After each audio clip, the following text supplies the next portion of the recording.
Hello everybody, you are going to enjoy a differentiation math in this session. I will use the rule u divided by v of differentiation. The rule is d dx of u divided by v equals v d dx of u minus u d dx of v divided by v square. The v here. So I am using this rule. The math is y equals 3x divided by x minus 1.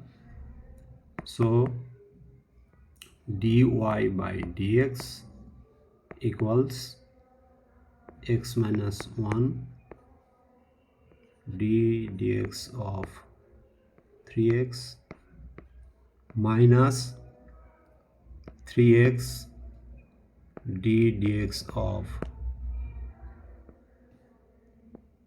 x minus 1 divided by x minus 1 whole square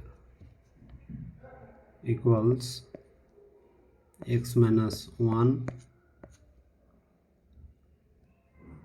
into 3, because if we do the differentiation of 3x, then I am getting 3 minus 3x,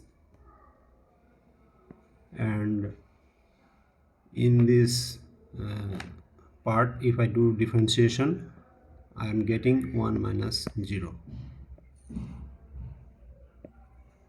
x minus 1 whole square equals 3x minus 3 minus 3x divided by x minus 1 whole square equals minus 3 divided by x minus 1 whole square. This is the answer. I think you are enjoying this math and you will like this math.